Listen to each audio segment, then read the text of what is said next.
Ola, chámome Bieito Siro Valdivia, son profesor da Facultade de Ciencias e Educación na Universidade de Santiago de Compostela e quero agradecer ao Consello da Cultura Galega por a iniciativa de promover este encontro sobre a educación plurilingüe e tamén agradecer, lóxicamente, que contasen comigo para participar nel. A miña intervención pretende situar o que eu entendo por competencia plurilingüe e por plurilingüismo, polo tanto, de maneira indirecta, e despois, no segundo momento, formular obxectivos ou reflexionar sobre os obxectivos que normalmente guían este proxecto de educación plurilingüe e, sobre todo, dos medios, dos instrumentos de que dispón o sistema educativo para adquirilos. Este é o propósito, polo tanto, tratarei de facer de maneira sintética e para iso utilizarei unha presentación que compartirei, pero quero engadir dúas cousas antes de empezar. Esta reflexión que eu pretendo facer é unha reflexión que parte necesariamente, dado que eu vivo aquí, onde traballo e onde me sitúo emocionalmente e científicamente, parte dun contexto de linguas nunha situación, digamos suavemente, de forte desequilibrio social. Entón, a miña reflexión sobre o plurilingüismo ten necesariamente que partir dun contexto bilingüe, pero desde un contexto bilingüe de desequilibrio, porque se non partimos desta idea previa non entenderemos nada. Esa, por tanto, polo menos é a miña postura. Ese é o punto de partida, e logo hai outra cuestión que tampouco se escapa a ninguén, en certo modo é unha obviedade, non? Non existe ningunha política lingüística que sexa eficaz se se restrinxe ao ámbito escolar. O ámbito escolar non pode ser unha illa, a escola está dentro da sociedade, o que pase na sociedade repercute na escola, para ben ou para mal. Polo tanto, en fin, confundir política lingüística con política lingüística escolar, como direi no remate da miña presentación, é un erro que nos leva necesariamente ao fracaso.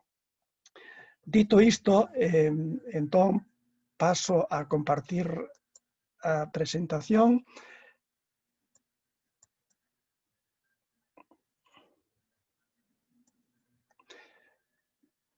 Ben, decía que os dous aspectos nos que me quero parar son, en primeiro lugar, o de que entendemos por plurilingüismo e por competencia plurilingüe. Paréceme imprescindible chegar a algún tipo de consenso no que hai detrás das palabras, porque senón é imposible, estaremos dando paus de cego e non podemos chegar a ningún resultado eficaz. Que entendemos por plurilingüismo e por competencia plurilingüe? Logo, nunha segunda parte, como dixen xa, pois parareime un pouquinho nos obxectivos oficiais que marca o propio sistema educativo e nos medios que normalmente onde hai máis conflito e máis debate, máis controversia. Sobre o de plurilingüismo e competencia plurilingüe, eu formulo aí 5 ideas que adoito chamar premisas, porque son ideas previas nas que, se non temos un consenso, é difícil avanzar. E leoas e comentoas moi brevemente. Digo, en primeiro lugar, que nun proxecto plurilingüe hai que diferenciar o papel colectivo das distintas linguas. Insistirei moito no de papel colectivo, porque estamos falando dun proxecto colectivo, non de proxectos individuais, pensados para circunstancias moi concretas ou moi singulares. Cando falamos de proxecto plurilingüe, estamos pensando para toda a cidadanía. E dentro do sistema educativo, isto correspóndese co sistema educativo obrigatorio, polo tanto, co remate da ESO. Vale, esa é unha meta importante na que temos que estar sempre pendentes e pensando que o que digamos debe ser válido para o conxunto da poboación escolar. Nun proxecto colectivo, repito, as linguas, nun proxecto plurilingüe de carácter colectivo, as linguas non teñen todas o mesmo papel, o mesmo rol. Hai linguas de identidade ou linguas vinculares, sexa por historia individual ou colectiva, e hai linguas que son estritamente instrumentais. Evidentemente, non todas as linguas son de identidade ou vincular, non o son, nin o deben ser. Polo menos esa é a miña apreciación. E todas as linguas son, de alguna maneira, instrumentais. O que pasa que son en distinto nivel e con distintas funcións. Hai linguas nas que vivimos o noso día a día, nas que desenvolvemos a nosa vida ordinaria, e hai vidas que teñen un uso circunstancial para resolver problemas concretos. Non debemos confundir, polo tanto, o papel das distintas linguas dentro deste proxecto colectivo. E, como cuestión un pouco singular, aludo aí ao tema das linguas francas. É evidente que no mundo no que estamos, un mundo globalizado que require unha intercomunicación máis alá das fronteiras lingüísticas de cada comunidade, as linguas francas son instrumentos necesarios. O problema é que se convertan no instrumento habitual, porque eu entendo que unha lingua franca ten un valor, un uso excepcional. É para resolver problemas, non para convertirse na autoestrada de uso habitual. Vale, hai corredoiras, hai estradas provinciais que teñen outros encantos, que serven para outras cousas, que nos permiten mirar a paisaxe, e hai autoestradas que para chegar rápido dun punto a outro. Por lo tanto, é importante reflexionar sobre as funcións que lle atribuímos ás linguas francas e pensar en se hai alternativas, ou se o primeiro paso é xa situarnos necesariamente na lingua franca. E para isto, eu adoito facer uso dese texto que está agora na pantalla, que é unha cita de Umberto Eco, de hai case 30 anos, que me parece que segue tendo vixencia, segue tendo valor. É unha invitación, non sei se un pouco utópica, pero unha invitación a meter algunha cuña dentro do papel das linguas francas, non? Porque, senón, estamos camiñando necesariamente cara ao monolingüismo, nunha grande lingua, nunha lingua importante, nunha lingua internacional, pero que ocultará todas as demais.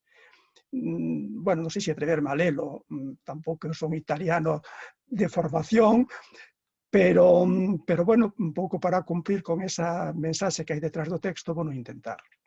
Di Eco: una Europa di poligloti non è un'Europa di persone che parlano molte lingue, ma nel migliore dei casi di persone che possono incontrarsi parlando ciascuno la propria e intendendo quella dell'altro.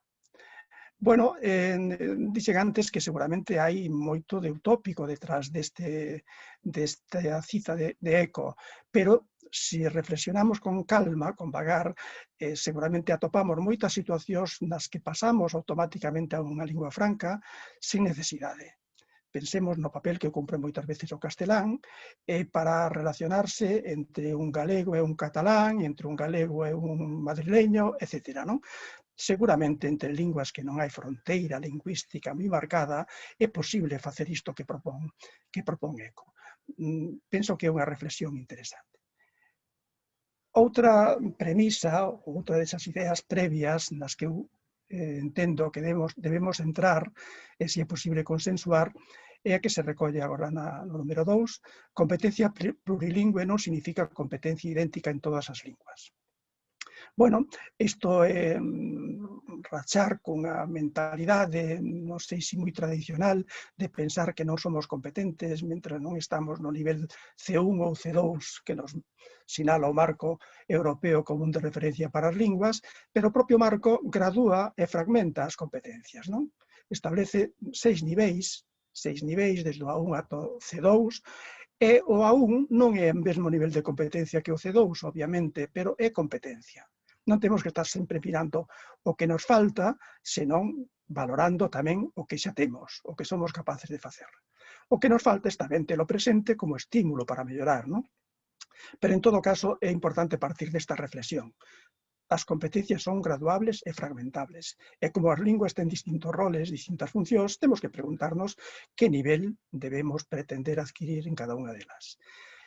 Non é viable un obxectivo colectivo, e sigo marcando de obxectivo colectivo, polo que comentei antes, de competencia plena en moitas linguas. Se o obxectivo é para todos, temos que ser realistas, non? E, polo tanto, temos que saber o que podemos conseguir, intentar o máximo, pero ser conscientes das limitacións. E, en último termo, que o obxectivo escolar de competencia non pode ser o mesmo en todas as linguas, como xa comentei no punto anterior. Unha terceira cuestión, máis conectada tal vez coa práctica pedagóxica escolar, pero que é importante reflexionar sobre ela. Competencia plurilingüe implica competencia interlingüe e intercultural. Estes conceptos aparecen reiteradamente no marco europeo común de referencia para as linguas e estánse levando tamén os currículos escolares xa desde hai tempo, non? Bueno, implica polo menos esas tres cuestións que eu sinalo a continuación. Comunicar ou comunicarse en varias linguas significa aceptar e explotar os espazos comuns de intersección entre elas. As linguas non son compartimentos estancos. As linguas son linguas e logo levan un adxetivo detrás. Galega, castelá, inglesa, pero todas son linguas. E, polo tanto, teñen moitas cousas en común. O que aprendemos nunhas linguas debe servirnos para as outras. Hai outra cuestión que tamén moitas veces está no debate público, pero que se utiliza, entendo, de maneira moi simplista. Comunicarse en varias linguas obriga a redefinir o concepto de falante nativo e a idea de corrección. Sabemos todos que hai unha obsesión, mesmo nas familias, cos nenos pequenos, para que adquiran a lingua estranxeira normalmente, canto antes para pareceren nativos nesa lingua, non?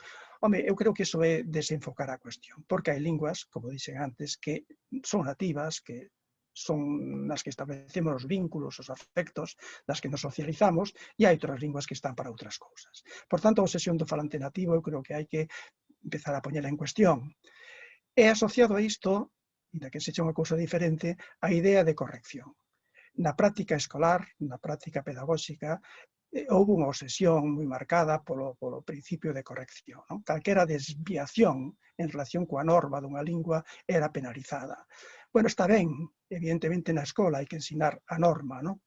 Pero hai que ser conscientes de que no dominio funcional dunha lingua hai moitas cousas máis que a simple corrección. E se estamos traballando con varias linguas, nese proceso ten que haber mesturas, ten que haber cruzamentos, ten que haber interaccións, e isto non hai por que considerarlo necesariamente negativo. Outra cousa é que se eternice, non? Que se convirtan en estruturais no uso do falante. Pero como circunstancia no proceso de aprendizaxe é absolutamente normal. Por tanto, descarguemos un pouco de tensión este concepto.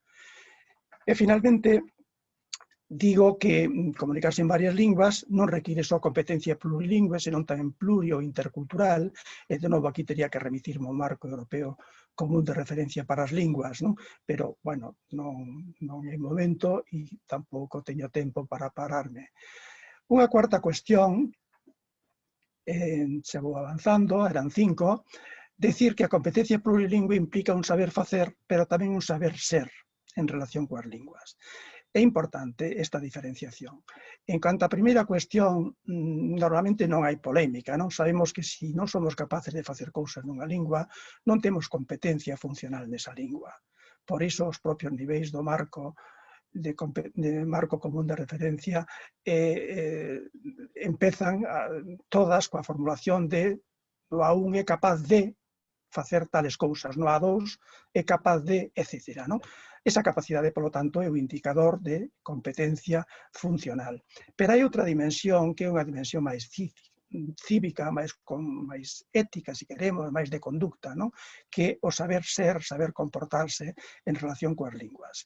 Nun proxecto plurilingüe, especialmente nun proxecto plurilingüe colectivo, hai que valorar, traballar, esforzarse tamén porque os aprendices adquiran unhas actitudes de respeto, de valoración da diversidade e de identificación, no sentido que se considera oportuno, coa lingua de identidade e de vínculo que lle é máis propia.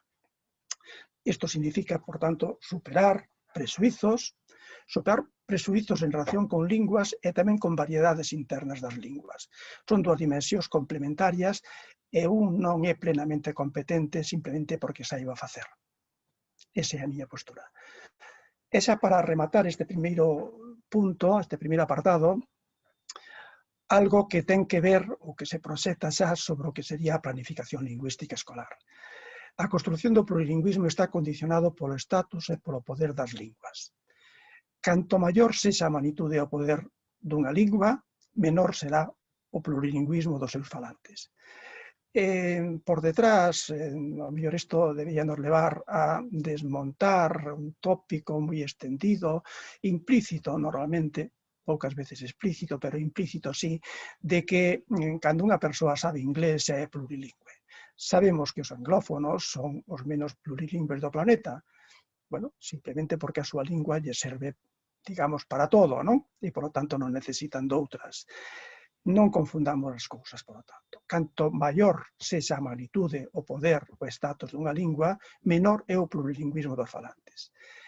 Segunda derivada disto, as variedades máis poderosas ou socialmente prevalentes teñen máis facilidade para asentarse como linguas engadidas. Lerei despois un texto de Calvet que ven a continuación, que tamén repito cando falo destas cousas, e que o explica moi ben. E, finalmente, como última derivada, que unha aposta plurilingüe debe partir da lingua socialmente menos favorecida. O texto de Calvet é o que temos aí diante, a ver se o consigo ler, porque me tapa algo a miña imaxe que está aí na pantalla, pero supoño que sí. Cuando los hablantes de tal o cual lengua adquieren otra, no la eligen por casualidad. Por ejemplo, un bilingüe español-quechua de Ecuador tiene un 99% de posibilidades de tener el quechua como primer idioma. Los bilingüismos están orientados y su orientación nos permite representar las relaciones entre las lenguas del mismo modo como una especie de galaxia formada por diferentes actos gravitatorios. Alrededor de una lengua hipercentral gravitan un número determinado de lenguas supercentrales cuyos hablantes, cuando son bilingües, tienen tendencia a utilizar bien la lengua hipercentral, bien una lengua del mismo nivel, una lengua supercentral. Estas lenguas son a su vez ejes gravitatorios para un centenar de lenguas centrales que a su vez son eje gravitatorio de entre 6.000 y 7.000 lenguas periféricas. A ver, o importante da imaxe que aquí nos trata de representar a través das palabras Calvet é que hai diversas órbitas, non? No cosmos, e hai diversas órbitas tamén nas linguas. E a tendencia, a atracción é cara ao centro. E no centro está a lingua hipercentral. Por lo tanto, son os que están máis nas órbitas externas, e máis aínda na periférica, os que necesitan elementos, necesitan ir cara a órbitas interiores, por lo tanto son os que se converten en bilingües, trilingües, cuatrilingües, por necesidade. É moi difícil que un cidadán que está na lingua hipercentral, no inglés, pois veña cara a órbitas exteriores. E de vir, en todo caso, ven cara a primeira órbita, non? As linguas que están nesa órbita que o autor chama supercentral, que onde estarían pois, o español, o francés, o alemán, o chinés, etc., non? Para órbitas máis externas, non. E ilustra o principio con esa porcentaxe que lle atribui aos bilingües español-quechua no Ecuador, que tampouco nos debe sorprender. Os verdadeiramente bilingües ou trilingües son os que están nas órbitas máis exteriores, e non por nada especial, simplemente porque o necesitamos. Pero, bueno, compre ter en conta esta cuestión porque, como decía antes, se empezamos por linguas máis poderosas, é moi difícil que logo adquiramos, incorporemos linguas de menos poder, que son menos necesarias. Bueno, esta era a primeira cuestión a que me quería parar, e como derivada disto, unha segunda, creo que pode ser mesmo máis breve, sobre que se debe buscar nun proxecto plurilingüe, cales deben ser os obxectivos, e con que recursos, con que ámbitos de actuación contamos dentro do sistema escolar para acadar eses obxectivos. Recollo aí os obxectivos xerais da ESO que aparecen no currículo da LOMCE en Galicia.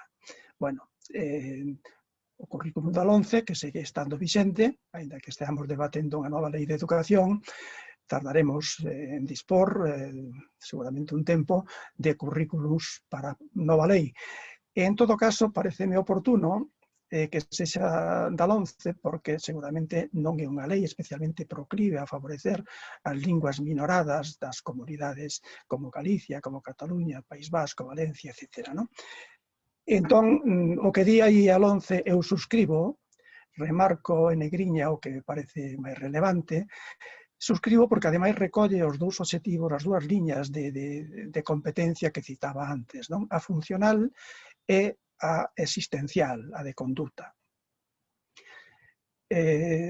Os obxectivos xerais H, I e O que aparecen no currículum de Galicia da ESO. Comprender e expresar con corrección oralmente, e non sei que máis pon aí, disculpadme que non o poida ler, pero bueno, comprender e expresar con corrección oralmente por escrito, seguramente, na lingua galega e na lingua castelá, textos e mensaxes complexas, e iniciarse no coñecemento, etc. Esta é o mandato, este é o obxectivo para todo o alumnado ao rematar a ESO. Comprender e expresar con corrección oralmente por escrito na lingua galega e na lingua castelá textos e mensaxes complexas. Comprender e expresarse nunha ou máis linguas estranxeiras de maneira apropiada. Este tamén é un obxectivo que se ven reiterando en toda a normativa escolar e extraescolar. É un compromiso que hai mesmo a nivel europeo para facilitar a intercomunicación.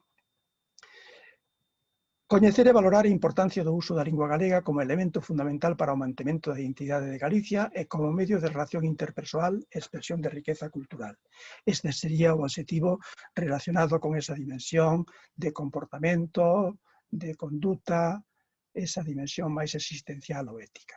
Ben, pois estes obxectivos que eu, repito, suscribo e que ademais é o referente necesario para todos os que traballamos na formación e na educación lingüística, ten dous ámbitos dentro do sistema educativo nos que hai recursos, hai medios para traballarlos.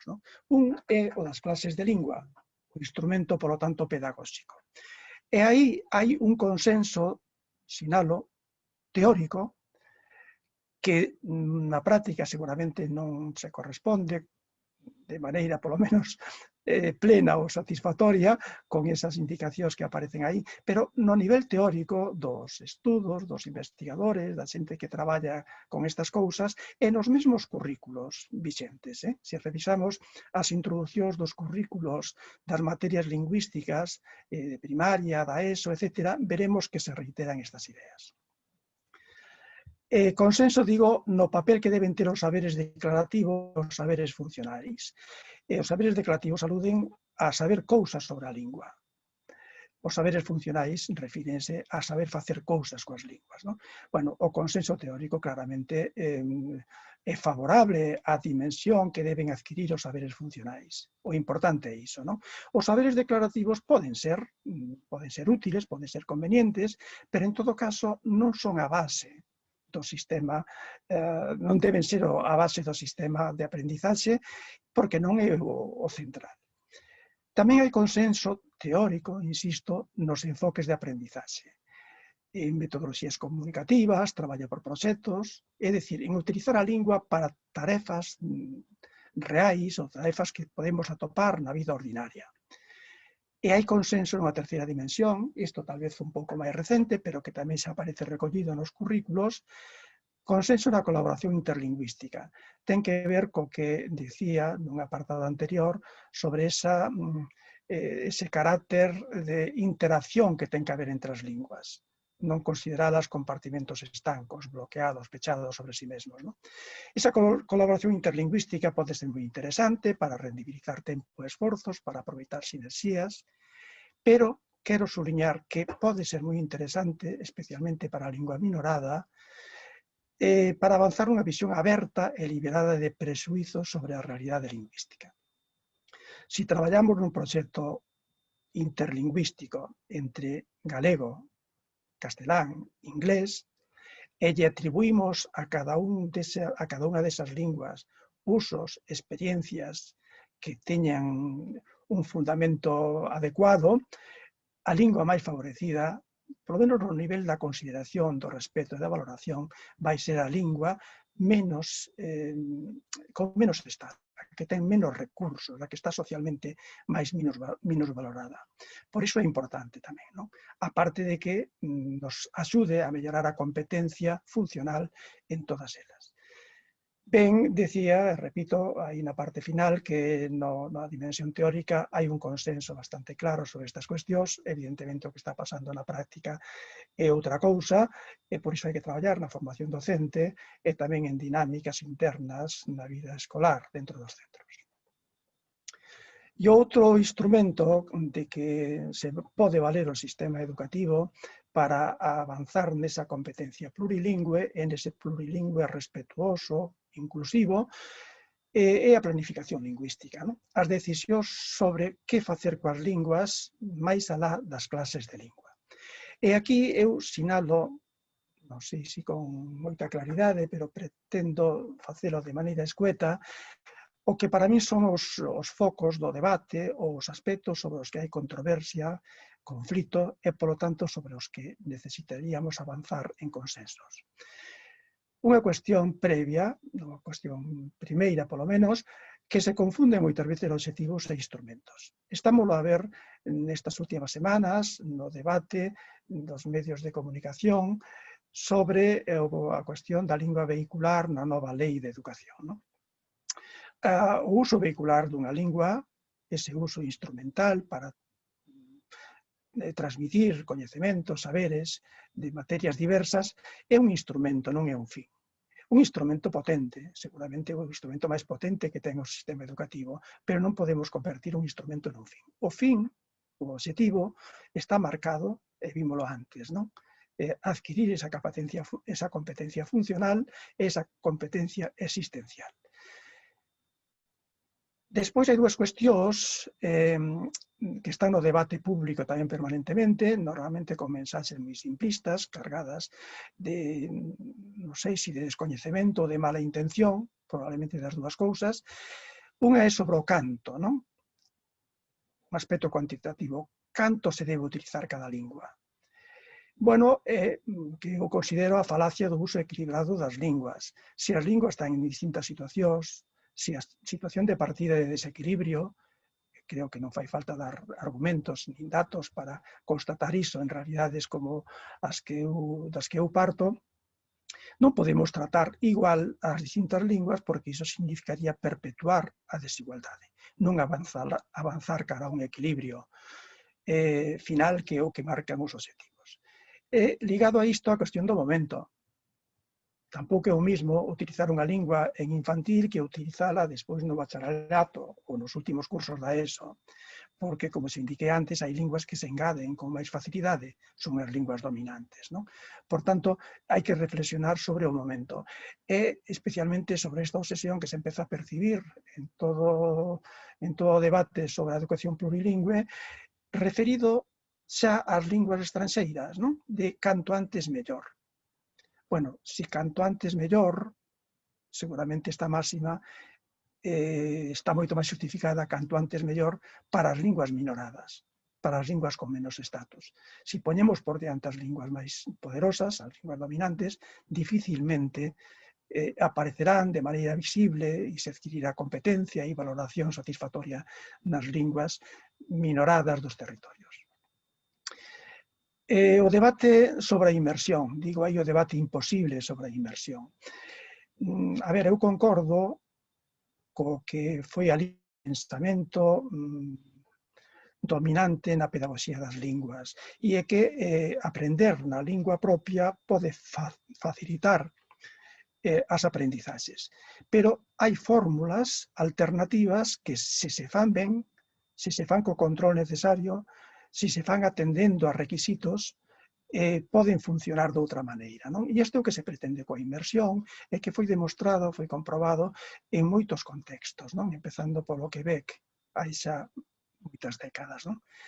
Pode un aprender nunha lingua que non é a súa lingua primeira, se esa lingua é a lingua de menos poder, de menos prestixio, a lingua minorada, porque nese sentido, se esa é a situación, a lingua poderosa, a lingua primeira, non vai correr riscos. Bueno, hai que facelo con as cautelas necesarias, hai que facelo sabendo que estamos intervindo dunha maneira que non é en principio a máis esperable, a máis natural, pero que pode ter éxitos como o demostraron experiencias en distintos sitios. Nos tivemos aquí en Galicia unha experiencia efémera, a que aludo aí, de centros de infantil en galego, nos anos 2007, 2008, 2009, asociado ao decreto de 2007, non? Bueno, eran fórmulas alternativas que están por aí recollidos en informes diversos e que demostraron que é posible conseguir resultados positivos ensinando a nenos castelanfalantes en galego, resultados positivos que se manifestan na mellora da súa competencia en galego, en que conservan avanzan a súa competencia en castelán e que poden aprender o que se lles queira ensinar sin grandes dificultades.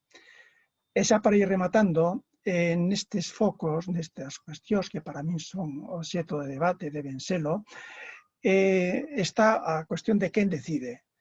Vale, aí hai ciencias diversas que seguramente deben ter un papel todas, pero hai que saber que papel corresponde a cada unha, non?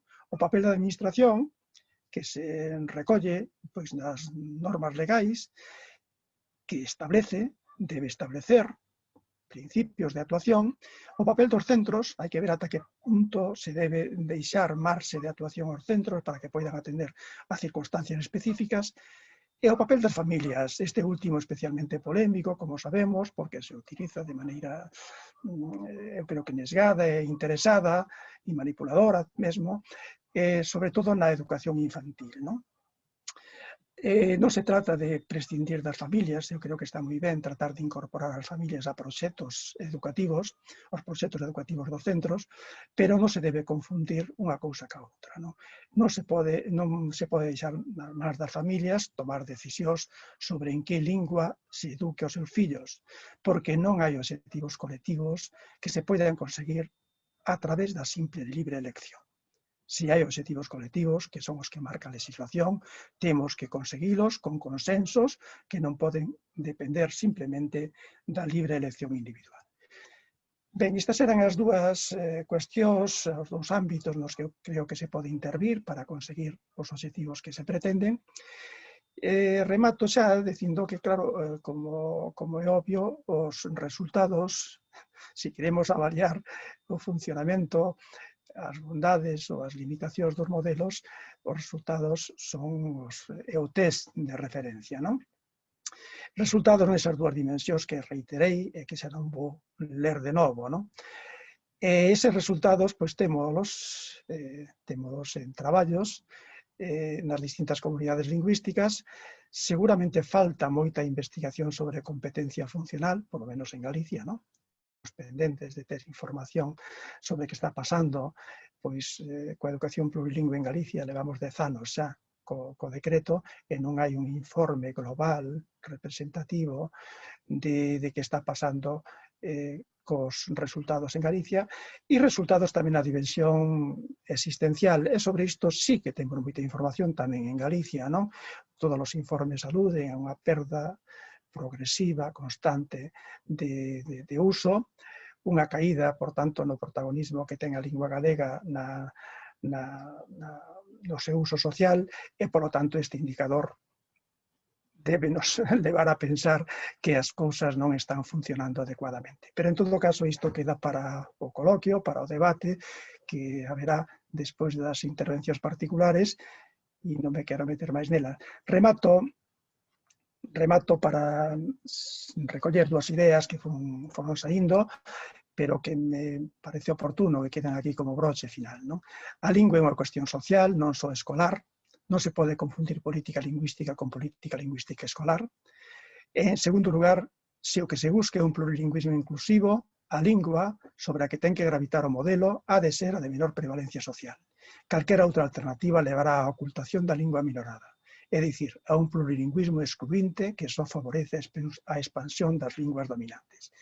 Ben, espero que no coloquio poidamos volver sobre estas cousas, intercambiar opinións, afondar un pouquiño no que se considere de maior interese. Moitas grazas.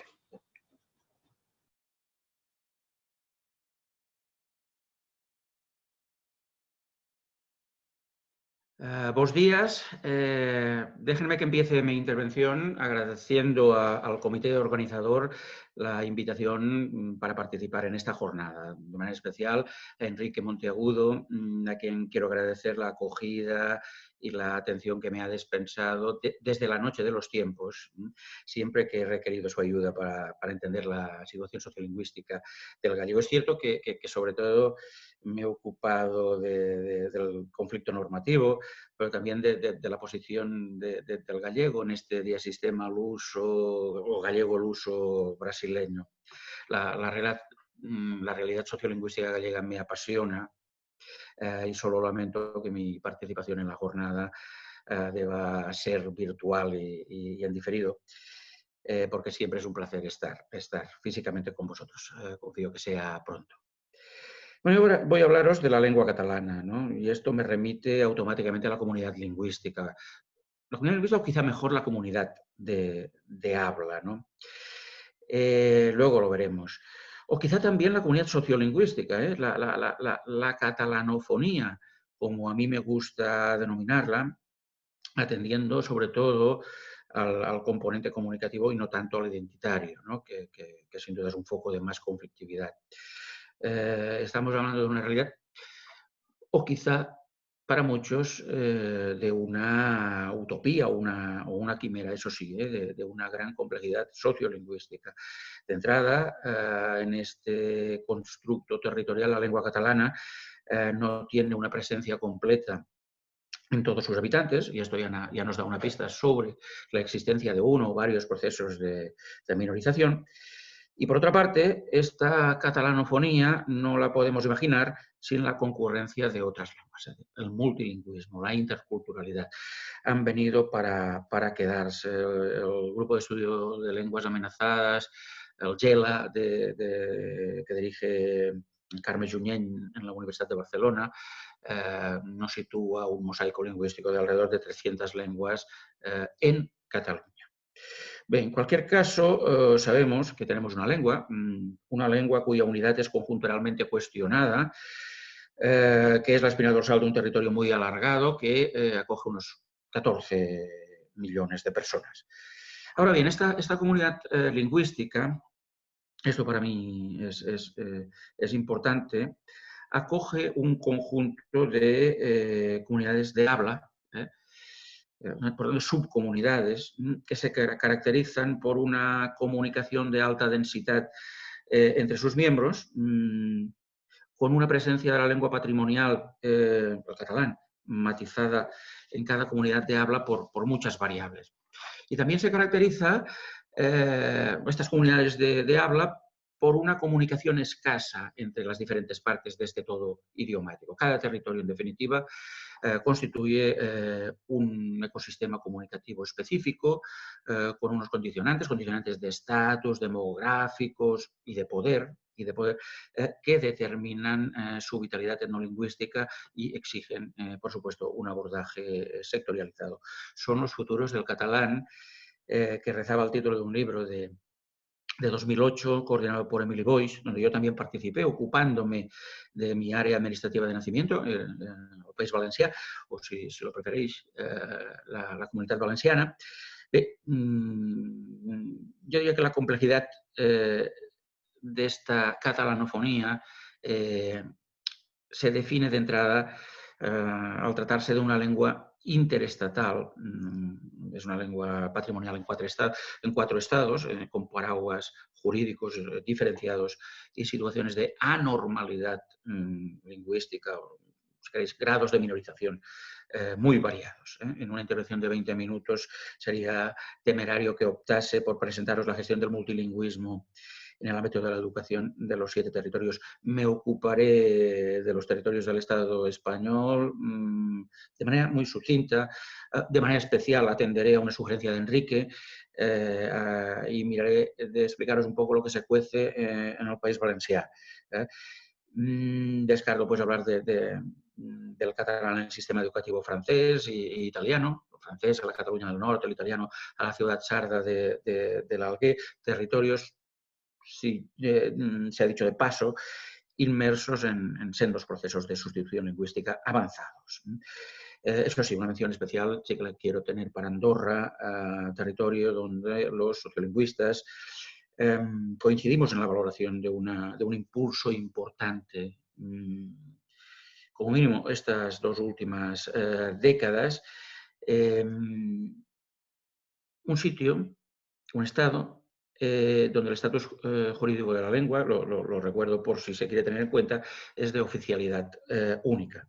En Andorra conviven 3 modelos, la escuela andorrana, con una preeminencia clara del catalán, y las escuelas española y francesa, donde también tiene cabida cómodamente la lengua catalana, aunque no de manera tan destacada.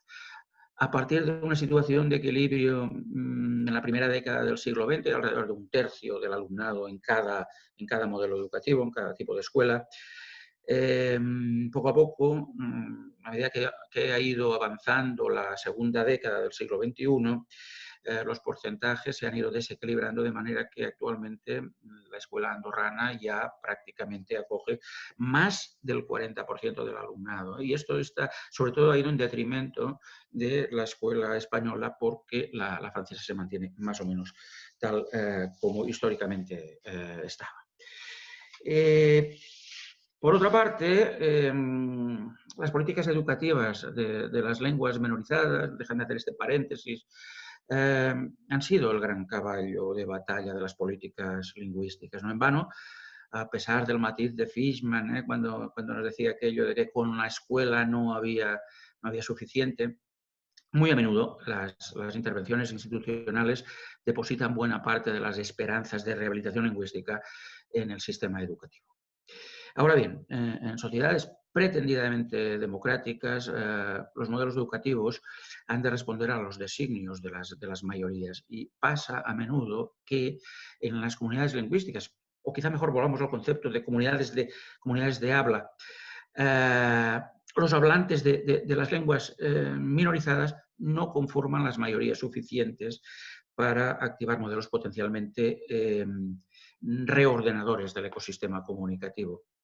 De esta manera, suele pasar que la potencialidad reparadora de los modelos aplicados sea directamente proporcional a la vitalidad etnolingüística de la lengua patrimonial. Ciertamente, esto es un auténtico desastre para las lenguas en que se den estos casos.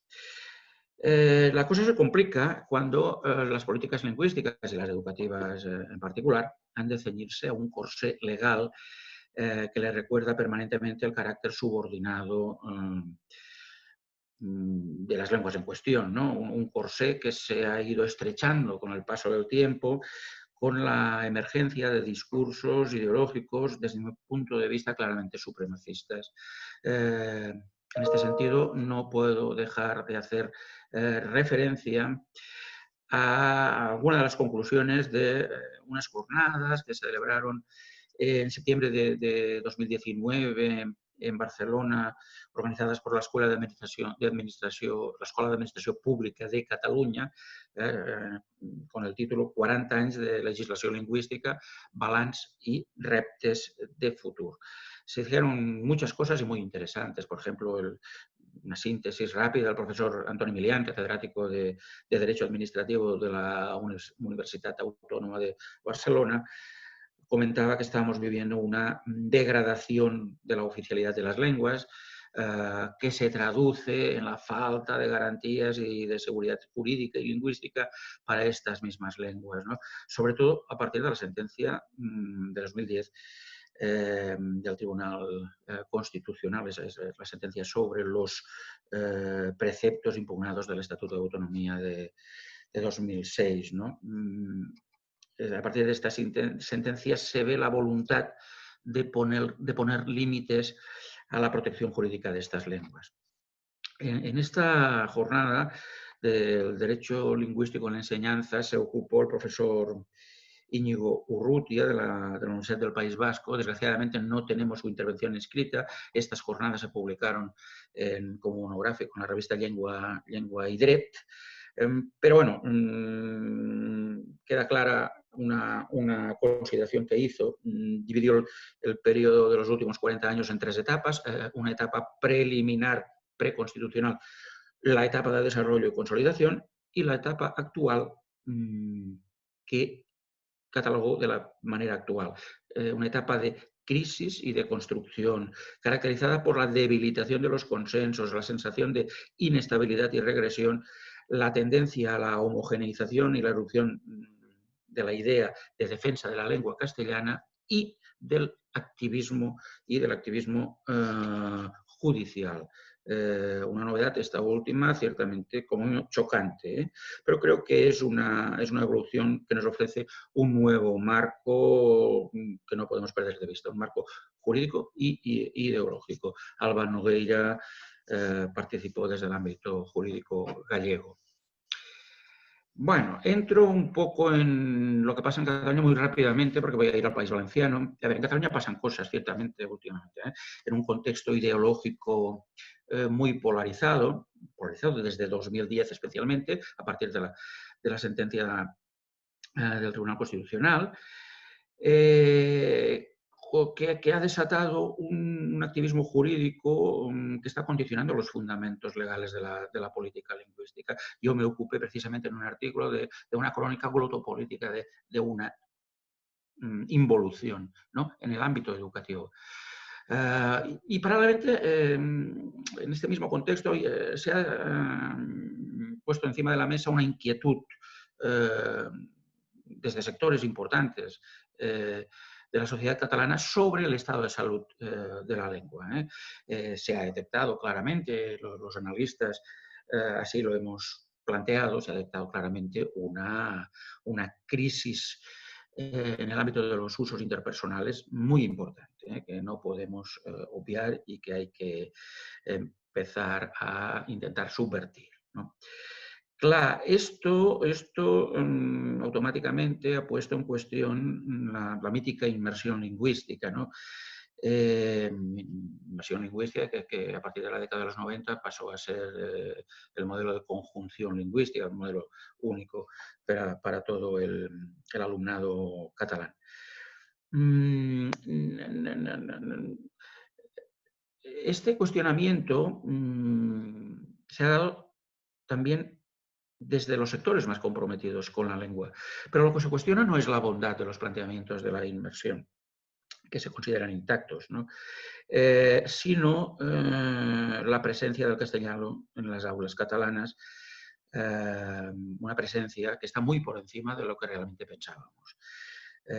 Y aquí lo que se reclama a la Administración es que ejerza la inspección necesaria, que ejerza el poder que tiene y que no se esconda ante la conflictivización permanente que determinados sectores están situando, ¿no?, el tema de la lengua en el ámbito educativo. Pensad que, y esto es una cuestión ciertamente importante, ¿no?, que si se aplicase actualmente la sentencia del Tribunal Superior de Justicia de Cataluña, que obliga a una vehicularidad del 25% del castellano, hay un convencimiento generalizado que por lo menos se ganaría en catalán un 25% más. Es decir, es difícil poder especular sobre la presencia del castellano en las aulas catalanas, pero sin duda estamos muy lejos de la ilusión y la intensidad con que se aplicó el modelo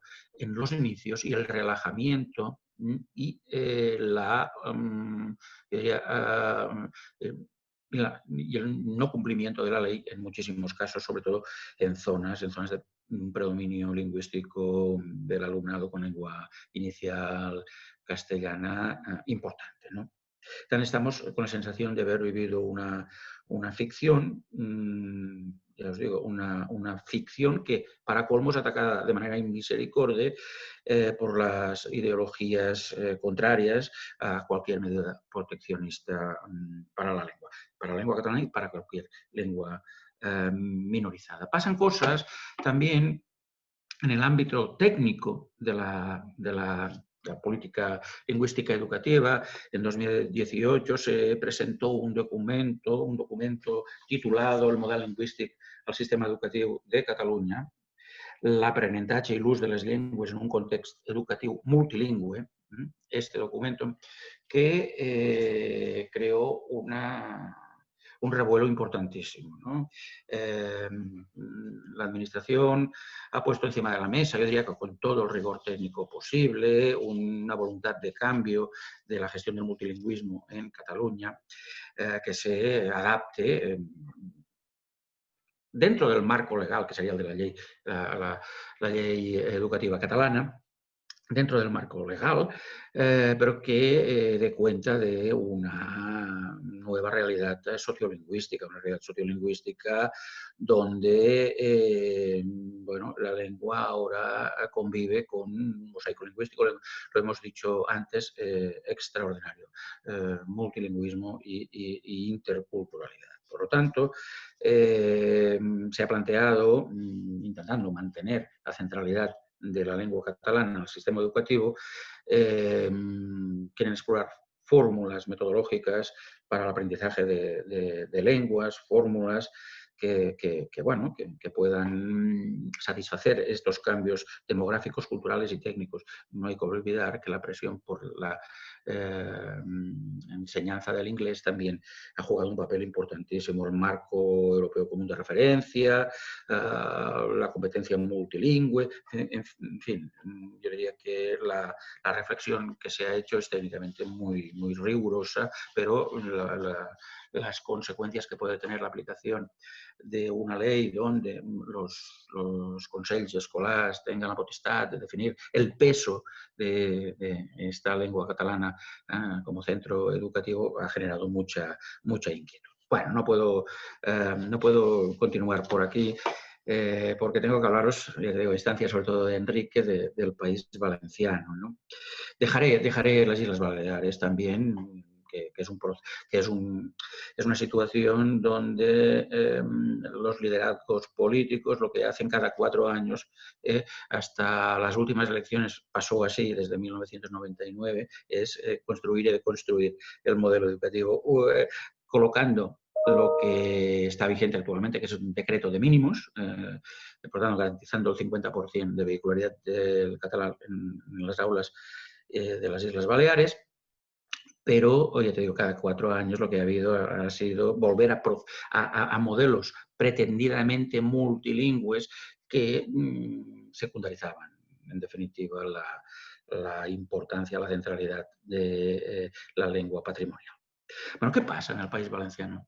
Pues en el País Valenciano yo diría que debe haber pocas normas que hayan originado una repercusión mediática y una actuación judicial tan importante como el decreto 9/2017 de 27 de enero del Consell, por el que se establecía un modelo lingüístico educativo valenciano y se regulaba la aplicación a las enseñanzas no universitarias, ¿no? Era el llamado popularmente decreto de plurilingüismo. Un resumen en pocas palabras, el decreto intentaba establecer el plurilingüismo real en todos los niveles educativos no universitarios, pero con la promoción especial de la lengua propia y del inglés. Claro, la situación en la larga etapa del Partido Popular, más de 20 años al poder, hasta 2015, se puede resumir diciendo que la enseñanza del valenciano, además de las líneas en valenciano promovidas por los muchos centros, sobre todo en las comarcas centrales y el norte, sin ningún apoyo del gobierno, su propuesta se reducía a una mera asignaturización y a unas pocas asignaturas impartidas en la lengua propia. Esta propuesta de presencia ínfima del valenciano afectaba sobre todo a las grandes ciudades y sus conurbaciones y también los centros privados y concertados, prácticamente impermeables a la vehicularidad del valenciano. El inglés, salvo honrosas excepciones, era un escaparate decorativo, mucha propaganda, grandilocuente, pero poco uso constante y planificado. Este nuevo decreto intentaba salvar todo esto, incentivando de manera conjunta el catalán valenciano, la denominación no importaría aquí, y el inglés. Desde que se publicó el decreto el 6 de febrero de 2017, se presentaron hasta 11 recursos en contra, 9 por procedimiento ordinario y 2 por vulneración de derechos fundamentales, todos promovidos desde un ámbito ideológico.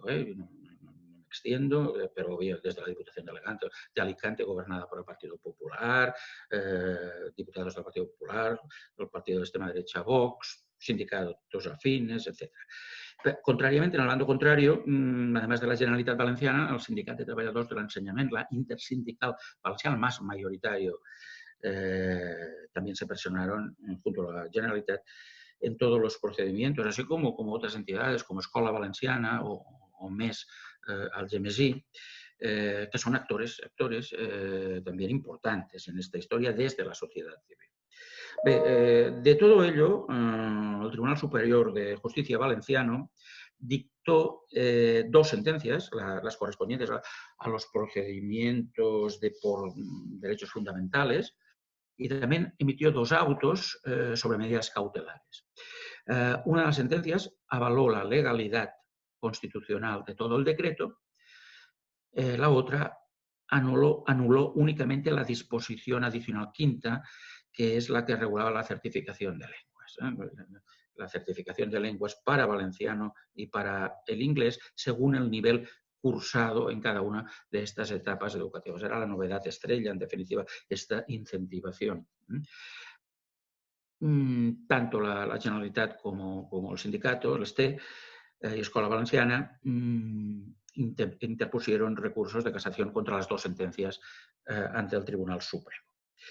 Ahora bien, en los autos dictados y en la ejecución de estas sentencias, el Tribunal Superior de Justicia suspendió la aplicación en su totalidad del decreto anterior y dictaminó que mientras que el decreto estuviese suspendido se aplicaría la norma anterior, es decir, el decreto de plurilingüismo de 2012, que era el decreto vigente anteriormente, impulsado por el Consell del Partido Popular. La gran mayoría de estas decisiones judiciales se concentraron entre los meses de junio y sobre todo de julio de 2017, cuando de hecho cada centro ya había elegido uno de los niveles de plurilingüismo fijados, cuando ya se había formalizado la matrícula. Se trataba el modelo presenta un entramado de 3 niveles con 2 subdivisiones en cada uno, ¿no? Es un entramado que plantearía un nivel básico, intermedio y avanzado. Nivel básico 1 y 2, intermedio 1 y 2 y avanzado 1 y 2. Cabe decir también que la disposición transitoria primera establecía que para el curso 2017-2018 el decreto solo se aplicaría a la educación infantil y se diferiría a otros años la entrada en vigor progresiva del decreto. Bueno, tengo que decir que de entrada este decreto fue criticado desde los sectores más comprometidos por la lengua porque consideraban que acogerse a los niveles más bajos, el básico y en alguno de intermedio, no solucionaría realmente los problemas de minorización que tenía la lengua en el País Valenciano y que básicamente garantizaría el monolingüismo de los castellano hablantes y el bilingüismo de los valenciano hablantes. Ya surgió con una cierta decepción por parte de los sectores más comprometidos con la lengua. Bueno, ante las diversas resoluciones judiciales de sentencias y autos, el gobierno valenciano claro, se encontró en una tesitura en que decidió publicar un nuevo decreto ley de 3/2017, de 1 de septiembre, por el que se adoptaban medidas urgentes para la aplicación durante el curso que está a punto de empezar de los proyectos lingüísticos de centro. Se trataba de una norma destinada solo a establecer los programas plurilingües aplicables en el primer ciclo de educación infantil, ¿no? En fin, ya en aquel momento, en este segundo decreto transitorio, lo que hizo fue limitar los 3 estadios. A, B y C serían aquellos niveles anteriores de básico, intermedio y avanzado, pero quitando la matización, la graduación interna que había establecido en el proyecto anterior, ¿no? Y fijó este programa plurilingüe A, B y C de 3 líneas de acuerdo con unos mínimos y máximos de lengua vehicular en valenciano, castellano y inglés. Finalmente, el 29 de septiembre de 2017, nada más promulgado este decreto transitorio, los 3 grupos parlamentarios que apoyan al gobierno, que son el Partido Socialista, Compromís y Podemos desde fuera del gobierno, el llamado Pacto del Botánico, presentaron una proposición de ley en la que se regula y promueve el plurilingüismo en el sistema educativo valenciano, la actual, ¿no? Vistos los recursos, al final de 2017 el gobierno valenciano derogaba ya definitivamente el segundo decreto, el transitorio, y llevaba a las Cortes Valencianas el que se aprobaría como Ley 4/2018 de 21 de febrero, por la que se regula y promueve el plurilingüismo en el sistema educativo valenciano. Esta ley cambia el concepto de niveles de los anteriores decretos y fija simplemente porcentajes mínimos de docencia en las diversas lenguas para el conjunto de la escolaridad obligatoria. Un mínimo del 25% en cada una de las lenguas oficiales y entre el 15 y el 25% para una lengua extranjera. A partir de estos mínimos, en cada centro se decide en qué lengua oficial impartir un 25-35% restante. En cada centro quiere decir el Consell de Centre, ¿no? Hay que añadir que, eso sí, la proposición de ley también prevé que la Consellería promoverá que se vehicule el 50% del tiempo curricular en valenciano y el 25% en inglés. Un modelo que iría un poco en la línea del decreto de mínimos insular, pero que presenta cautelas importantísimas para que se haga efectivo realmente estos porcentajes que se promoverán. De hecho, no tenemos datos. La pandemia, en definitiva, ha sido la excusa perfecta, diría yo, para muchas cosas, y entre ellas para que la Administración no nos dé datos de cómo se han puesto en marcha estos últimos cursos y cuáles han sido las elecciones de los centros. No olvidemos que la situación sociolingüística valenciana es muy, muy, muy compleja, tremendamente compleja, con una zona castellano hablante y una zona catalano hablante, una zona castellano hablante con una demografía muy baja, es cierto, alrededor del 10% de la población total, pero la situación de la lengua y sobre todo su matriz valorativa, además de la conflictividad permanente como se vive habitualmente en el país valenciano, la cuestión, no son precisamente las mejores condiciones para que los centros apuesten decididamente por niveles de enseñanza en valenciano, por porcentajes importantes de enseñanza en valenciano, como una medida comprometida, ¿no? Bueno, veremos qué es lo que hay.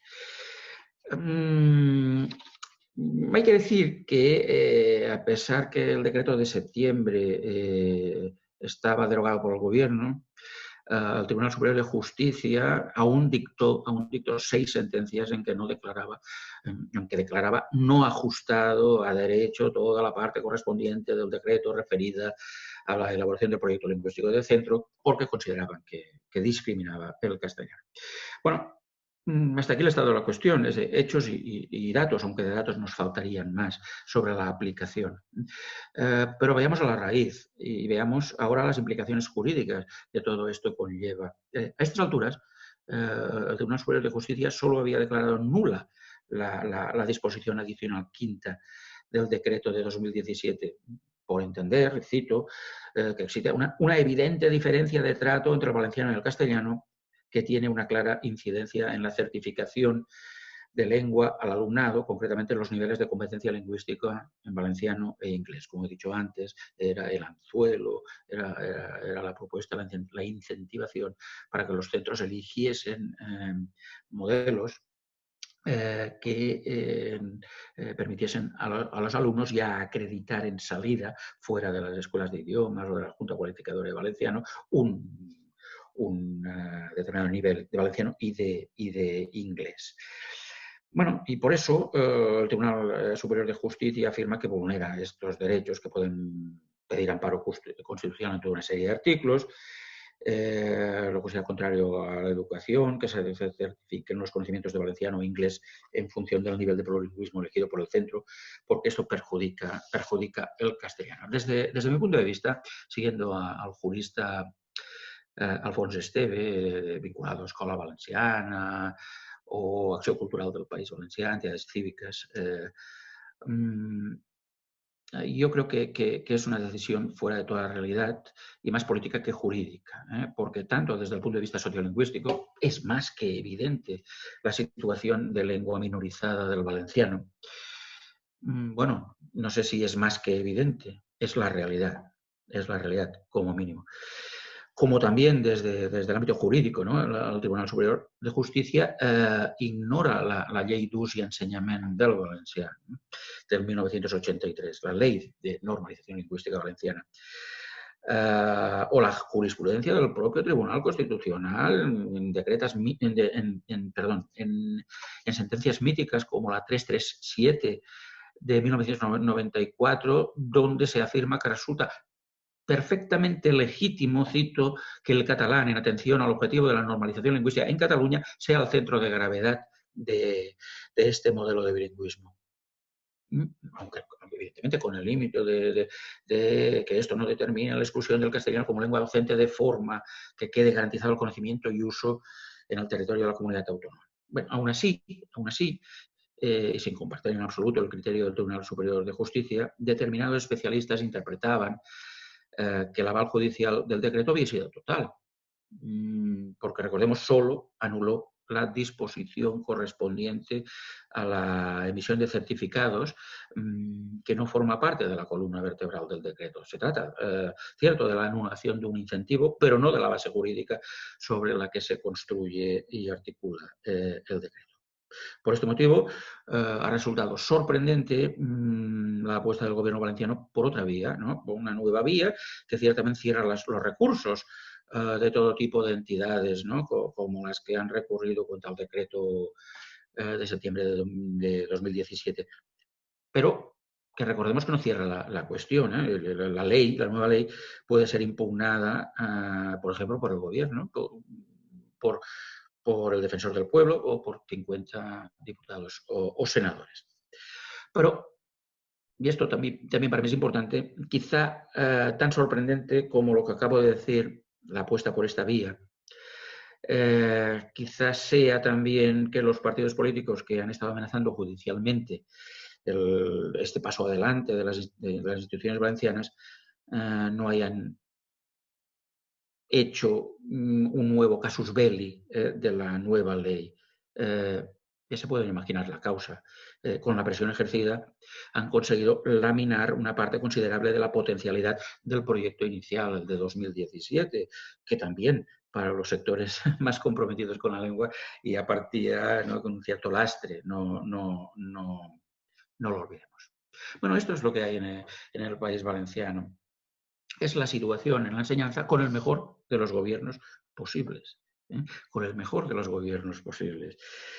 Y mientras el valenciano se encuentra en una situación sociolingüísticamente francamente preocupante.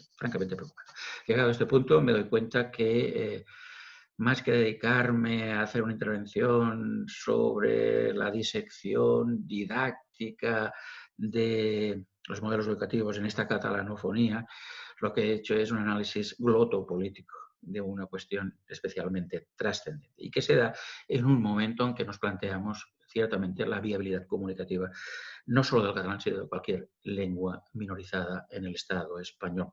Un último mensaje. Creo que es fundamental que las causas respectivas de las diversas lenguas minorizadas en el Estado español deben tener un planteamiento conjunto. Las sociedades líquidas, aquellas que funcionan tan individualmente, están al servicio de modelos, de modelos ideológicos que descansan en la unidad, Quien tiene la unidad, en nuestro caso, es el español. El resto de lenguas minorizadas, yo creo que haríamos santamente si hacemos frente común ante una situación que nos va a afectar a todas. Muchas gracias por su atención.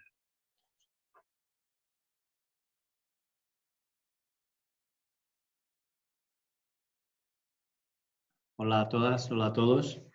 Antes de iniciar a miña exposición, quixese agradecer aos membros do Consello da Cultura Galega a oportunidade para poder compartir as miñas reflexións, así como para aprender doutros colegas e participantes nesta webinar.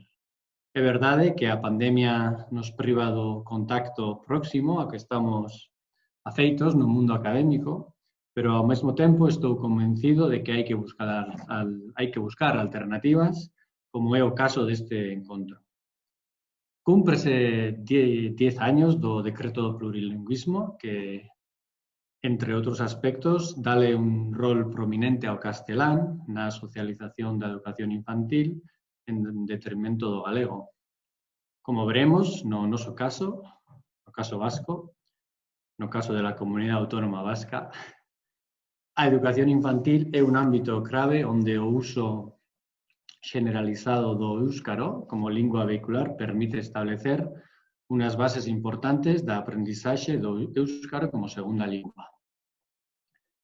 Na miña intervención, e voy a compartir pantalla.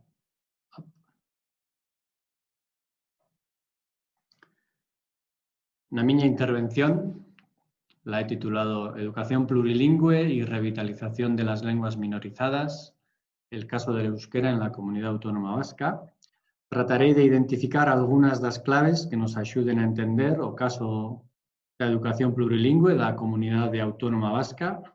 En diante utilizarei CAB para referirme a la Comunidade Autónoma Vasca. Decidín limitar a miña intervención ao caso da CAP, teniendo en cuenta o tempo do que dispoño para esta charla, para poder abarcar as tres realidades administrativas principais nas que está organizado o ensino do éuscaro, necesitaría máis tempo. Por iso, non me referín á Comunidade Foral de Navarra, nin á Comunidade de Aglomeración do País Vasco, que inclúe os territorios vascófonos do Estado francés. Continuarei en español, xa que aínda teño moita marxe de mellora respecto ao galego escrito oralizado. Bien, reflexionar sobre la educación plurilingüe de la Comunidad Autónoma Vasca exige, en principio, tener en cuenta un panorama temático muy complejo, que incluiría muchísimos temas, de los cuales he puesto una lista breve. La enseñanza-aprendizaje del euskera, castellano e inglés en alumnado de diversos perfiles sociolingüísticos. Por otro lado, el desarrollo académico en otras asignaturas, en otras materias del alumnado. También la formación lingüística y didáctica del profesorado. Y yo diría, de manera más general, también el impacto del sistema educativo plurilingüe en el desarrollo de la comunidad del euskera. En esta intervención haré referencias generales a todos estos temas, pero seguramente en el seminario del día 3 de diciembre tendremos más oportunidades para ahondar en alguno de los temas. Más allá de toda esta temática, hay una característica básica y fundamental del sistema educativo de la Comunidad Autónoma Vasca, como es la existencia de tres modelos lingüísticos, los tres modelos lingüísticos que ya seguramente son conocidos por la audiencia y que se pusieron en marcha gracias al decreto del 83. En el modelo A, el español es la lengua vehicular de la enseñanza y el euskera es una asignatura cuya enseñanza se hace de manera, digámoslo, tradicional, como una L2 tradicional. El inglés, lo veremos más tarde en la presentación, ha ido con los años, se ha introducido como una lengua vehicular más en el modelo A. En algunos centros con más presencia, en más asignaturas como lengua vehicular, y en otros centros con menos. El modelo B, ambas lenguas son las lenguas vehiculares y también son asignaturas, y según los centros, pues hay centros donde el euskera es la lengua vehicular en un 60% de las asignaturas y el castellano en un 40%, otros centros 50-50, etc. Aquí también, en el caso del modelo B también, el inglés es también actualmente otra lengua vehicular. Y finalmente está el modelo D, donde el euskera es la lengua vehicular y el español es una asignatura que se imparte a partir de primaria. Y aquí también el inglés es una lengua vehicular más que según el centro con mayor presencia o no. Después está el modelo X, que sería el semejante al modelo G en la Comunidad Foral de Navarra. Lo que pasa es que queda un poco fuera del decreto, el modelo X, donde el euskera no está presente ni como asignatura. El español es la lengua vehicular, evidentemente actualmente también el inglés, pero el euskera no es ni asignatura. Los padres tienen derecho a elegir entre los tres modelos y la administración debe adecuar la oferta educativa a la demanda parental y demanda social dentro siempre de los márgenes marcados por los recursos humanos, formación del profesorado y los recursos económicos. A este respecto hay que recordar que en los inicios de los 80 solamente el 5% del profesorado, de la red pública en este caso, estaba titulado para enseñar en euskera. Tener en cuenta esta cifra es clave para entender mejor la importancia de la formación del profesorado como elemento clave de la evolución de nuestro sistema educativo plurilingüe. El salto al 93% de hace 4 años es enorme. Para más detalles sobre estos temas de formación de profesorado, evolución de los modelos, la lectura del artículo de Miquel Salvide o del libro de Josu Mezo pues es muy recomendable. Ambas referencias están al final de la diapositiva. Bueno, el primer dato que hay que subrayar al hablar de la educación plurilingüe de la Comunidad Autónoma Vasca es hacia qué horizonte se está orientando el sistema de los modelos lingüísticos. Pues bien, después de 40 años de implementación, la tendencia es bien clara. El incremento del modelo D es constante, de la misma forma que lo es el desplome continuo del modelo A, y el modelo B se mantiene en todos estos años siempre entre un 10-20% de matriculados. Más allá del desarrollo general de los modelos lingüísticos en términos de matriculación, creo que es posible dibujar un esbozo, una especie de esbozo de cómo ha evolucionado el sistema, yo diría que en 4 momentos importantes, desde un planteamiento inicial, digámoslo, más centrado en fomentar la introducción del euskera en el sistema educativo y fomentar también la capacitación bilingüe euskera-castellano del alumnado, hacia otro planteamiento más orientado a la capacitación plurilingüe euskera-castellano e inglés.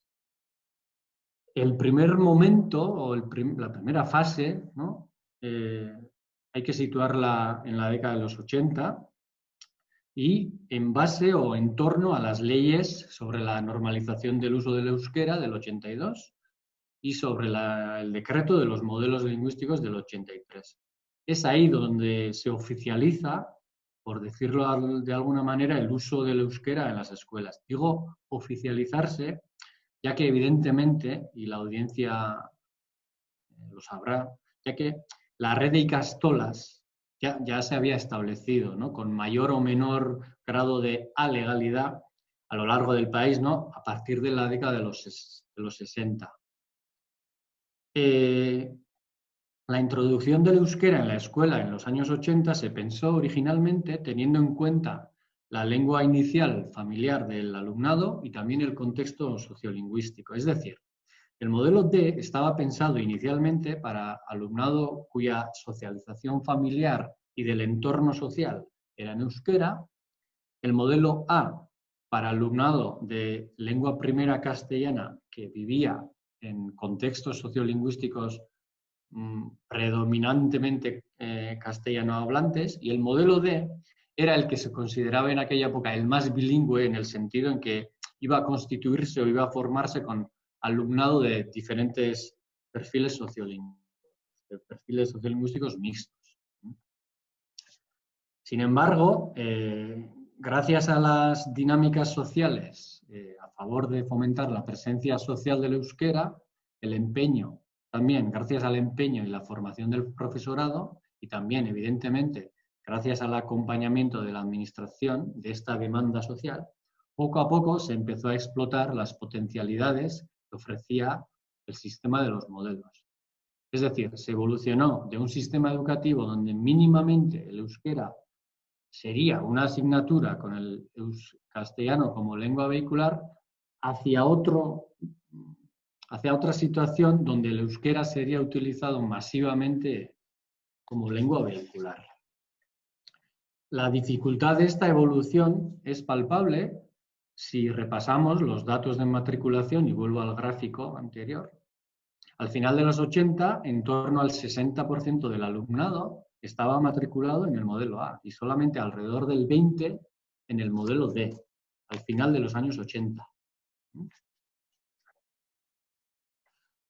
Tratar de dar la vuelta a estas cifras de matriculación supuso un reto inmenso para el sistema educativo y para la sociedad en su conjunto.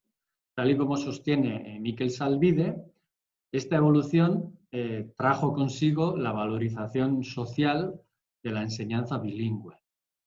En la misma línea de argumentación, Idiazábal afirma que mejorar la enseñanza en euskera ha supuesto y supone, de hecho, la mayor de las reformas del sistema educativo vasco. Una segunda fase, quizás se podría identificar una segunda fase ya a partir de los 90, ¿no?, es cuando el rol y la presencia del inglés comienza a cambiar de manera muy significativa en el sistema educativo. Seguramente es el comienzo de un proceso que todavía hoy sigue extendiéndose y bien vigente. Muchas escuelas comenzaron a introducir la enseñanza del inglés en educación infantil. Es en efecto esta época cuando las ikastolas introducen el proyecto Eleanitz, que quiere decir proyecto multilingüe, donde los centros ofrecen programas CLIL en inglés en tercero y cuarto de secundaria para la asignatura de ciencias sociales. Estamos en los inicios, sí, estamos en la década de los 90. Y a partir de la mitad de esta década, el gobierno ofreció la posibilidad de establecer programas de este tipo de CLIL en las escuelas, también las públicas, y las concertadas que no fueran ikastolas. Según Jason Ecenoz, en 2009, el 25% de las escuelas primarias y el 9% de las secundarias ya habían introducido asignaturas a través de CLIL, ciencias sociales en inglés, por ejemplo. Por otra parte, también es en esta época cuando los porcentajes de matriculación del modelo A y del modelo D se igualan en torno al 40%. Y a partir de ahí, el declive del modelo A continuará hasta hoy en día y y el incremento del modelo D también, tal y como hemos visto anteriormente en el gráfico. Hay un tercer momento que es interesante mencionar y es cuando se presenta el marco de educación trilingüe 2010 de manera experimental. Se experimentó este marco trilingüe en 40 centros. Cada una de las 3 lenguas, el euskera, el castellano y el inglés, se utilizaron como lenguas vehiculares, las 3. Es decir, con una presencia mínima de 5 o 6 horas semanales. Y a partir de ahí, cada centro podría realizar su propia propuesta trilingüe en el proyecto lingüístico. Fue una experimentación cuyos resultados quizás se podrán discutir o comentar en el seminario o en la webinar del día 3. Y actualmente, desde el 2015, estamos, digamos, en otra fase, y es la fase del currículo vigente, que se conoce como el proyecto Heziberri 2020. Heziberri en euskera combina educación y nuevo. El texto, el decreto Heziberri, claramente se enmarca en la línea del sistema creado en los 80, pero con el objetivo de mejorarlo y desarrollarlo, tal y como se declara en el artículo 10. El currículo de Heziberri continúa en la línea de la ley del 82 sobre la normalización del uso del euskera, en el sentido de que asigna a la escuela un rol fundamental en el proceso de revitalización social de la lengua. Teniendo en cuenta la desigualdad de su uso social respecto al castellano, el decreto insiste en que la normalización social del euskera debe ser el eje de la escuela. Ahora bien, en este decreto también se incide en que la normalización del euskera no recae exclusivamente en la escuela, sino que atañe a cualquier espacio socializador del alumno.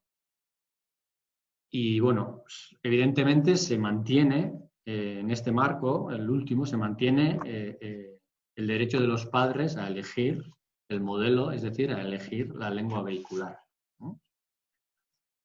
Específicamente en el artículo 10 del decreto se establece que el alumnado deberá lograr una competencia comunicativa práctica y eficaz tanto en euskera como en castellano. En lengua extranjera, que es el inglés, evidentemente, el nivel de exigencia es menor y se formula en términos de competencia comunicativa suficiente. Cada centro debe elaborar su proyecto lingüístico dentro del proyecto curricular y es ahí donde se reflejará la planificación de la enseñanza y la planificación del uso de las lenguas. El decreto marca que hay que considerar las condiciones del contexto sociolingüístico de los centros y, en consecuencia, adaptar el proyecto curricular y el proyecto lingüístico para que los centros jueguen un papel activo en la revitalización del euskera. El decreto es claro al señalar que el Departamento de Educación impulsará y asegurará el uso del euskera en la comunidad educativa. También dice que los centros podrán introducir progresivamente el inglés como lengua vehicular siempre y cuando ello no interfiera en la consecución de la competencia lingüística en euskera y castellano. En cuanto a criterios y perspectivas didácticas de cómo organizar la enseñanza-aprendizaje de lenguas en este nuevo marco, el decreto del 2015 propone el tratamiento integrado e integral de lenguas y contenidos. En su artículo 11 lo presenta así como una estrategia metodológica que presta especial atención a la transferencia de aprendizajes de los aprendizajes en distintas lenguas, con el objetivo siempre de desarrollar una competencia comunicativa plurilingüe. Se pone de relieve que la enseñanza de las lenguas se debe basar en el uso, la capacitación de la práctica de la lengua, de manera que el alumnado aprenda a utilizar las 3 lenguas de manera adecuada y eficaz en cada situación comunicativa. El decreto marca también que integrar las lenguas y los contenidos requiere al profesorado un alto grado de coordinación, ya que hay que establecer un currículo integrado de la enseñanza de las lenguas y también de la enseñanza de las demás materias. A continuación voy a mencionar brevemente los resultados en 3 lenguas de la evaluación diagnóstica, así lo llamamos en la Comunidad Autónoma Vasca. Utilizaré los datos de la última evaluación que se realiza siempre en 4º de primaria y 2º de secundaria, y esta evaluación la hace el Instituto Vasco de Evaluación e Investigación Educativa. Este informe que voy a mencionar contrasta los datos de los últimos años y bueno, en la columna de la izquierda siempre aparecerán los resultados de 4º de primaria y en la columna de la derecha los de 2º de secundaria. Van a ver que el diagnóstico, la evaluación distingue en cada lengua pues 3 niveles, el nivel inicial, el nivel medio y el nivel avanzado. Este gráfico es sobre la competencia en euskera, a la izquierda primaria, derecha secundaria.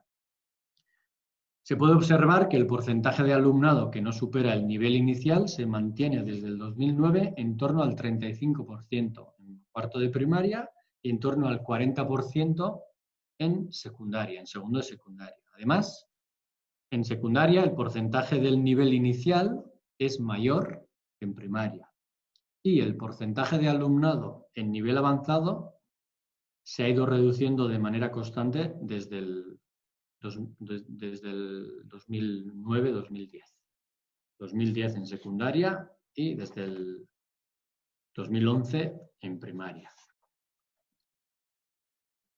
En cuanto a la competencia en castellano, el porcentaje de alumnado que solamente logra un nivel inicial ha disminuido en 4º de primaria hasta un 10%.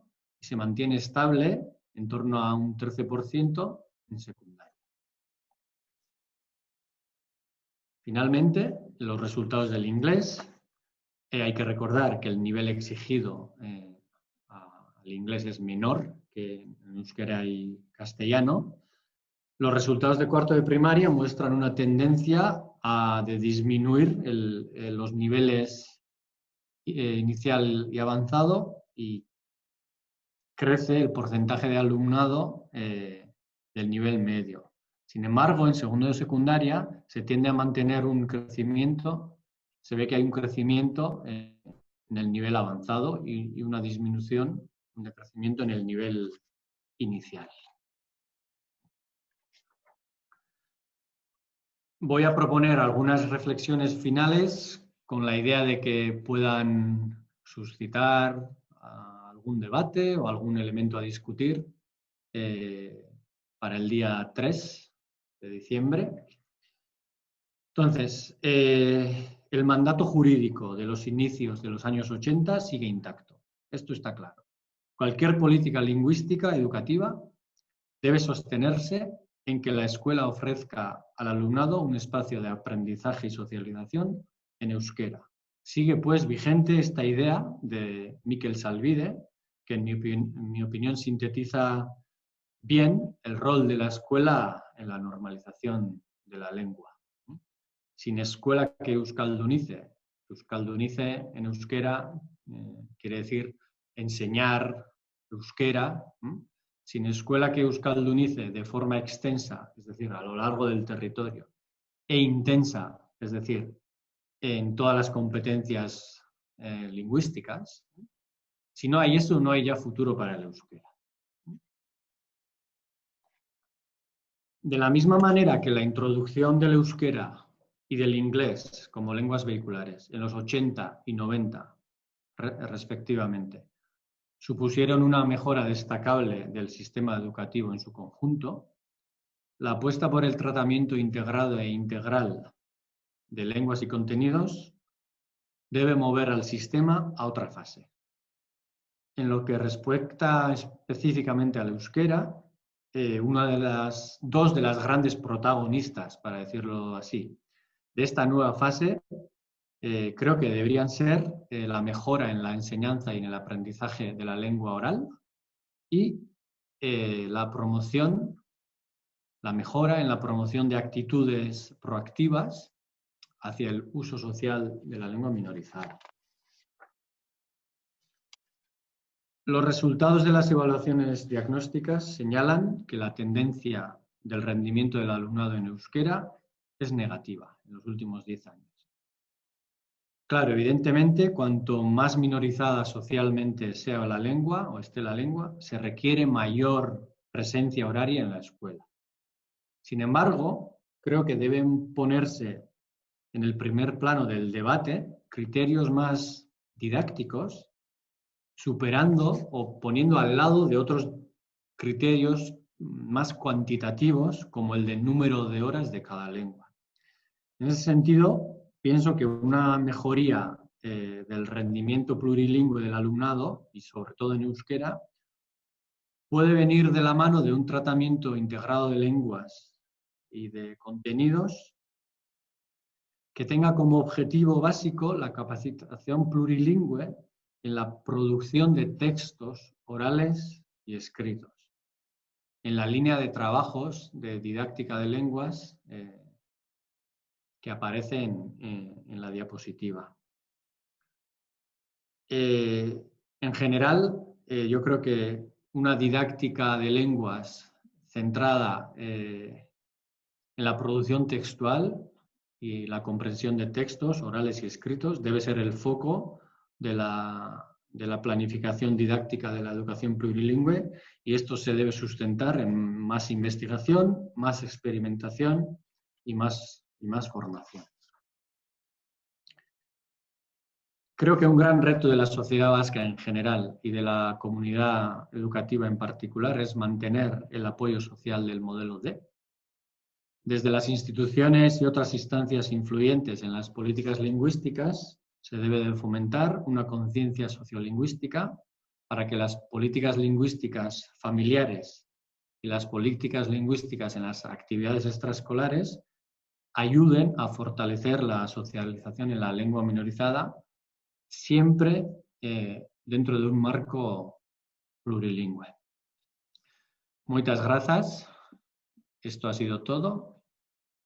Hasta pronto.